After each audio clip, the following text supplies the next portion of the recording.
월요일 본문 함께 보겠습니다. 시편 우리 107편 33절부터 43절까지 함께 보겠습니다. 오늘은 제가 한번 표준 세번역으로 한번 읽어드릴게요. 여러분들 한번 비교하시면서 좀 보시면 좋겠습니다. 왜냐하면 중간에 확 이렇게 와닿지 않는 부분이 있을지도 몰라서 대신에 시편 항상 읽으실 때는 이게 시다라는 어떤 기본적인 시에 관한 그림을 가지고 읽으셔야 됩니다. 그러니까 이것이 어떤 딱 들어맞는 팩트라기보다 그것들을 표현한 겁니다. 시적으로 그 정도로 하나님의 주권과 능력을 나타내시는 거다라는 거예요. 지금은 시입니다. 시. 자, 33절부터 제가 표준 세번역으로 읽습니다.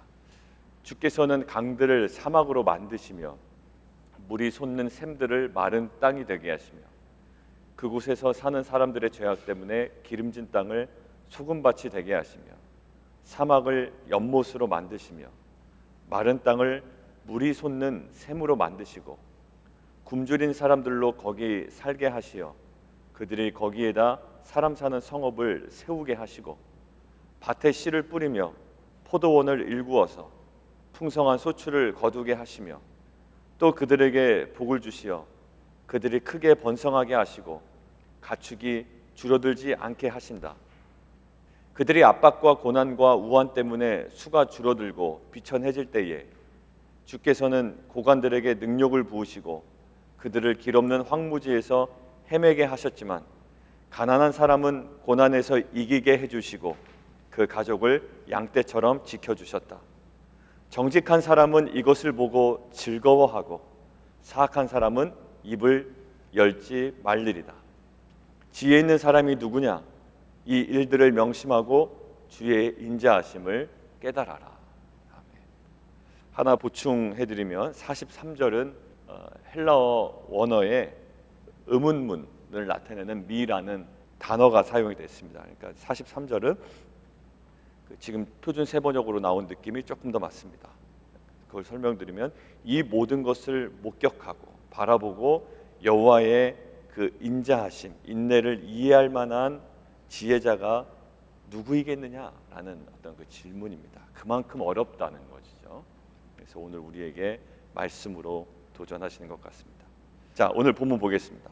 오늘 본문 보면 33절부터 34절 여러분들 보시면 비옥한 것이 황무지로 변화되는 것, 그런 장면이 그림이 하나 나옵니다.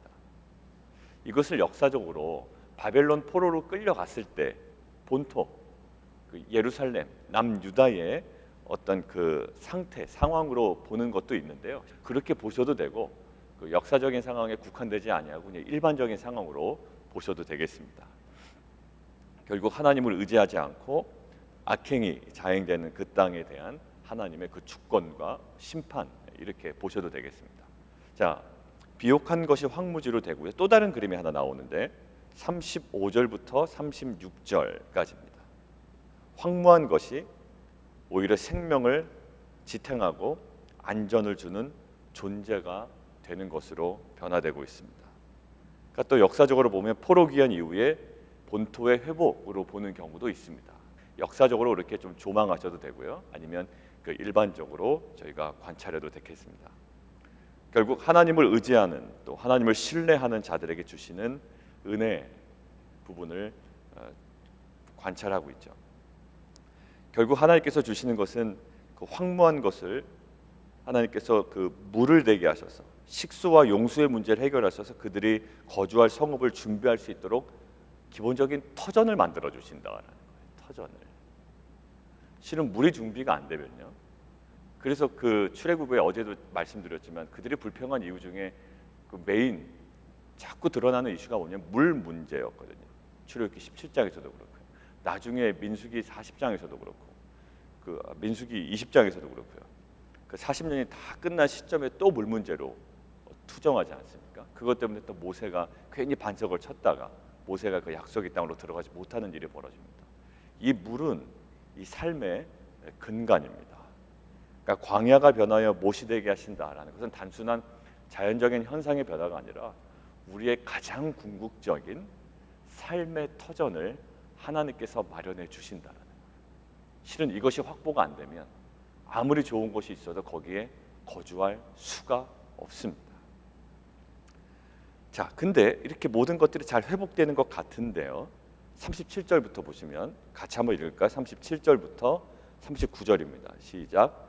밭에 파종하며 포도원을 재배하여 소출을 거두게 하시며 또 복을 주사 그들이 크게 번성하게 하시고 그들의 가축이 감수하지 아니하게 하실지라도 다시 압박과 재난과 우환을 통하여 그들의 수를 줄이시며 낮추시는도다. 예, 지금 뭐 사이클이 왔다 갔다 합니다. 33절부터 34절 사이클은 완전히 하향세죠. 그러다가 35절부터 다시 올라갑니다. 하나님께서 큰 은혜를 베푸십니다. 삶의 중요한 터전을 마련해 주시고 또 사람들의 또 노력도 있고요. 또 그 노력이 하나님께서 풍성한 소득으로 또 번성하게 하십니다. 그런데 다시 39절에 다시 압박과 재난과 우환을 통해서 그들의 수를 줄이시며 낮추신다. 이 모든 것들이 또 비교가 되고 있습니다. 이걸 통해서 하나님께서 오늘 시편에 우리에게 주시는 말씀은 그 모든 인생에 강이 변하여 광야가 되게 하든지 아니면 샘이 변하여 마른 땅이 되게 하든지 오히려 그 반대로 광야가 변하여 못이 되게 하든지 아니면 마른 땅이 변하여 샘물이 되게 하든지 그리고 풍성한 소출을 얻든지 아니면 크게 번성하든지 아니면 또다시 압박과 재난과 우환을 통하여 그들의 수를 줄어들게 하시든지 그 모든 것들을 주관하고 계시는 분은 누구다? 예, 하나님이시다. 그리고 그 34절에 보면 그들을 주민의 악으로 말미암아 옥토가 변하여 염전이 된다. 이게 아마 소돔과 고모라도 이런 일이 벌어졌죠. 그 땅이 굉장히 좋아 보였지만 결국 하나님께서 그 땅을 심판하십니다. 그러니까 좋아 보여서 갔는데 실은 그곳에 그 땅의 문제가 있지 않냐고 그 사람의 마음의 문제가 있다란 말입니다.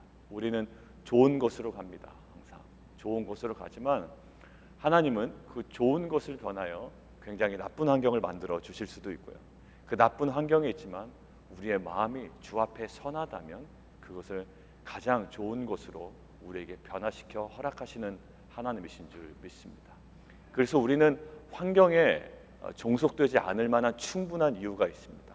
그 이유는 뭐냐면 그 모든 것들을 환경을 변화시킬 수 있는 분을 우리는 신뢰하기 때문에 그분과의 관계가 어떠하냐가 더 중요하지 우리가 지금 맥클린에 있느냐 아니면 페어팩스에 있느냐 아니면 폴처치에 있느냐 비엔나에 있느냐 이것이 중요한 것이 아니라 어디에 있든지 간에 이 모든 것들을 주관하고 계시는 하나님과의 관계가 어떠하냐라는 것이 우리에게는 가장 인생의 큰 숙제인 줄 믿습니다. 어디로 가든지 상관없습니다. 한국이면 어떻고 또 버지니아면 어떻고 또 다른 주면 어떻겠습니까? 그런데 가장 중요한 것은 그 마음의 중심이 하나님께 맞닿아 있느냐라는 것. 그것이 아니면 아무리 좋은 곳이라도 또 아무리 나쁜 곳이라도 그 상황이 우리를 움직이는 것이 아니라 하나님이 우리를 움직이신다는 것. 여러분들 사람 때문에 막 힘들어하실 때도 있잖아요. 근데 결국 그 사람이 나를 막 흔드는 것 같지만 그 흔들림 가운데서 내가 하나님과의 관계 속에 온전히 잘 서 있다면 하나님 결국 그 상황을 오늘처럼 가장 나쁜 상황을 가장 선하게 또 반대로 가장 좋은 것인 줄 알았지만 가장 또 나쁜 상황으로 만드실 수 있는 분이 하나님이신 줄 믿습니다. 우리가 오늘 좀 고백하기를 원하는 것은 정말 하나님 어떠한 상황이든지 내가 그 상황 때문에 일희일비하잖아요. 오늘 보면 이것 때문에 좋아해야 될지 또 풍성하고 번성해야 되는 것에 내가 박자를 맞춰야 될지 읽다 보면 헷갈린단 말입니다. 근데 더욱 명확해지는 것이 있어요. 이 모든 것들을 주관하고 계신 분은 하나님 오직 한 분이시다라는 고백입니다. 이러한 고백이 어떤 상황 가운데 있든지 간에 우리 가운데 다시 한번 인정되어지고 또 그 믿음 안에서 살아가는 귀한 공동체 되기를 원합니다. 자, 40절 한번 보시면 제가 묵상하다가 하나 발견된 건데요. 40절 고관들이 나오고요. 41절 궁핍한 자가 나오잖아요. 우리의 편견은 고관들이 어떤 세력이 있고요. 그 많은 것들을 환경을 좌지우지할 수 있을 것 같습니다. 그러나 고관들이 황야에서 유리하게 하신다는 거예요. 그리고 오히려 궁핍한 자는요. 볼품 없잖아요. 그런데 오히려 그를 고통에서 건져주시고 건져주신단 말은 보호하신다라는 거예요. 보호하시고 그의 가족을 양떼같이 지켜주신대요. 그러니까 이게 우리의 정말 자신감이요 우리의 믿음의 근거가 되는 줄 믿습니다. 자, 그런데 거기서 제가 뭘 주목했냐면 고관들에게 능력을 쏟아부으시고 길없는 황야에서 유예하게 하신다는데, 이 황야가요 히브리어로 토후라는 말인데, 이 토후가 창세기에 나옵니다. 창세기에 어디 나오냐면 1장에 창세 전에 흑암과 어둠과 혼돈이 있다라고 할 때 그 혼돈이란 말이 이 토후입니다. 토후. 고관들이 얼마나 권세가 있어요. 그리고 이들은 지도층 인사라고요. 그런데 이들 안에 뭐가 있습니까? 예, 창조 전에 혼돈이 있단 말이에요. 묵상을 하는데 이들의 혼돈은 말이죠, 세상에 권력 없음 때문에 일어난 일도 아니었습니다. 이 사람들은 권력이 있어요. 또 많은 인정도 받고 있고요. 또 그만한 인프라들 갖고 있습니다. 이 사람들 안에 있는 내면의 혼돈은 무엇이었을까? 결국 그 모든 것들을 다스리시고 주관하시는 하나님에 대한 그 관계의 끊어짐과 그 신뢰의 부족과 의지하지 못함에서 나오는 혼돈이었습니다. 여러분들 세상에 돈 많이 가진 사람들이 있죠. 한국에도 많은 재벌들이 있었습니다. 그런데 그들이 돈이 많음에도 불구하고 때로는 자살을 하고 때로는 극단적인 선택을 하는 경우가 있었습니다. 왜 그럴까요? 그 내면에 혼돈이 있기 때문에. 많은 것들이 왜 그렇게 많은데도 왜 혼돈스러워? 우리는 그렇지 않을 것 같은데, 그러나 그 많음에도 불구하고 오늘 이 모든 상황에도 불구하고 하나님과의 관계의 단절에서부터 오는 그 창조전의 혼돈, 그 토후입니다. 그래서 오늘 결론입니다. 지혜 있는 자들은 이러한 일들을 지켜보고, 동그라미 치실래요? 이러한 일들, 어떠한 일들이겠습니까? 오늘 앞에서 나눈 왔다 갔다 하는 일들 아니에요? 강이 변화해서 갑자기 광야가 되기도 하고 황폐하게 되기도 하고, 또 광야가 변화해 갑자기 굉장히 좋은 식수와 용수를 공급하는 터전이 되기도 하고, 거기서 포도원을 일구었더니 풍성한 소출과 크게 번성도 경험하고요. 그런데 또다시 압박과 재난과 우환을 통해서 수가 줄어들고요, 낮추시고, 오히려 권세 있는 자들이 기세등등하던 자들이 하나님과의 관계의 단절을 통하여 그 토후, 창조전의 혼돈으로 들어가고, 그래서 결국 이러한 일들을 잘 지켜보고 지혜 있는 자들은 여호와의 인자하심을 깨달을지로다. 오늘 이게 의문문이라고 그랬죠. 누가 이것을 깨닫겠느냐라는 거예요. 그만큼 어렵다라는 거예요. 그만큼. 근데 오늘 새벽에 나오신 모든 성도님들은 진리 안에서 이것들을 마음의 중심으로부터 깨닫고 어떤 상황이든지 흔들리지 않는 자로 세움받은 자들인 줄 믿습니다. 그래서 결국 하나님과의 바른 관계에 있고 의로움에 헌신된 사람들은 무엇을 봐야 하는가? 42절, 정직한 자들은 뭘 보죠? 첫 번째, 모든 변화를 일으키시는 분은 여호와 하나님이다. 오늘은 좋은 변화뿐만 아니라 그렇지 않은 변화도 있죠. 모든 변화를 일으키시는 분은 오직 여호와 하나님이시다. 두 번째, 번영은 보상이 아니에요. 지금 보면 궁핍한 자가 굉장히 의로웠다라는 것도 없습니다. 실은 궁핍한 자에 대한 하나님의 전적인 관심에서 나온 단순한 하나님의 인자하심이라는 거예요. 그러니까 우리가 설사 번성했다, 또 풍성한 소출을 얻었다라는 것을 가지고 나는 의롭다라는 결론으로 가면 안 됩니다. 그때 고백해야 되는 것은 내가 의롭다라는 것이 아니라 하나님의 은혜다라는 거예요. 은혜이기 때문에 그 은혜 받은 자로서의 내가 거룩해지기를 원한 뿐이지, 내가 거룩해서 하나님께서 나에게 모든 것을 주신 건 아니에요. 여러분들 소득이 조금 늘어나셨습니까? 아니면 자녀들이 지금 조금 잘 되고 있습니까? 아니면 삶의 긍정적인 변화가 있습니까? 그것은 여러분들이 의로워서가 아니라, 우리가 의로워서가 아니라 그냥 하나님이 여러분들을 그냥 불쌍히 여기셔서 주시는 전적인 은혜임을 믿습니다. 여기서 잘못 가면 39절로 가는 거예요. 그리고 하나님께서 주신 그 권세와 영광을 은혜로 보지 못하면 창조전의 토후, 혼돈으로 돌아가는 겁니다.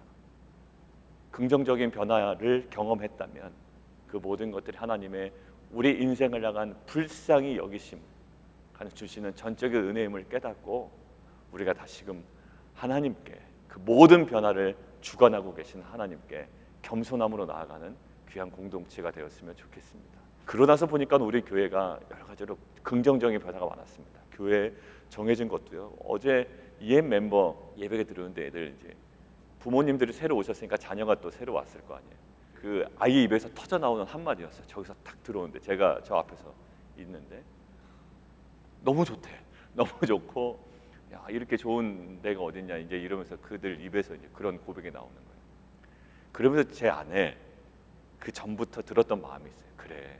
그래서 우리 성도님들이 기도 많이 하고 또 그렇게 정직하게 살려고 그러고 그래도 그렇게 좋은 그 신학적 틀 안에서 살아가려고 그래도 이렇게 십자가의 길을 가려고 그러니까 하나님 주시는 거지. 그러니까 자꾸 이렇게 조건이 붙은 거예요. 저 사람과는 다르고 저 공동체와는 다르고 그러니까 하나님께서 주셨지라고 생각을 했는데 결론이 이것입니다. 하나님 그냥 우리를 불쌍히 여기셔서 주신 은혜였습니다. 이 긍정적인 변화의 근거는 우리에게 있지 않았어요. 그 하나님의 계획이 있었고 어제 우리가 말씀 나눈 대로 풍요의 때 또 부족의 때 우리가 주목해야 될 거 뭐죠? 하나님의 말씀, 언약의 성취잖아요. 하나님의 언약이 있었기에 그 언약을 이루셔야 했기에 하나님께서 주신 은혜였습니다. 어디에 더 집중해야 될까요? 주신 언약에 집중하는 공동체가 되었으면 좋겠습니다. 그리고 사회적으로 직장에서 또 관계적으로 또 해야 할 사명들이 있으신 분들이 있어요. 그 많은 또 어떤 권세와 또 지위를 갖고 계신 분도 있습니다. 그때 하나님께서 이것을 통하여 어떤 언약을 성취하실 것인지 더 주목함으로 하나님의 뜻이 그 모든 영역에서 이루어지는 귀한 공동체가 되면 좋겠습니다. 함께 기도하겠습니다.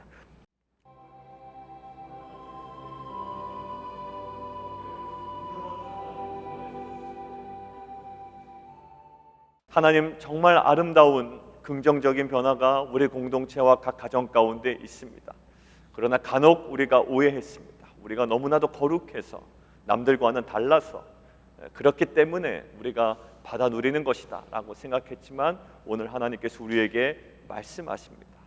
그저 불쌍히 여기셔서 우리에게 주시는 전적인 하나님의 은혜라고 말씀하십니다. 하나님 정말 다양한 변화가 있습니다. 그러나 그 모든 변화를 주관하고 계시는 한 분이 있는데 오직 하나님 한 분임을 믿습니다. 그 하나님과의 관계가 끊어질 때 많은 세상의 권세가 있는 고관이라 할지라도 토후, 창조전의 혼돈으로 돌아가는 것처럼 하나님과의 관계, 하나님의 그 뜻을 주목하며 한 걸음 한 걸음 걸어가는 귀한 공동체 되게 도와 주시옵소서. 하나님 바라기는 우리가 먼저 복음과 그 진리와 성령 안에서 우리 자신을 온전히 세워나가며 본질에 충실한 공동체가 되기를 원합니다. 그럴 때에 우리가 만나는 그 다양한 사람들, 그 다양성을 능히 품을 수 있는 정말 귀한 복음의 공동체가 될 줄 믿습니다. 그런 하나님의 구원의 사역에 쓰임받는 귀한 가정과 우리 모든 성도님들 귀한 공동체 되게 도와 주옵소서. 예수 그리스도의 이름으로 감사하며 기도합나이다.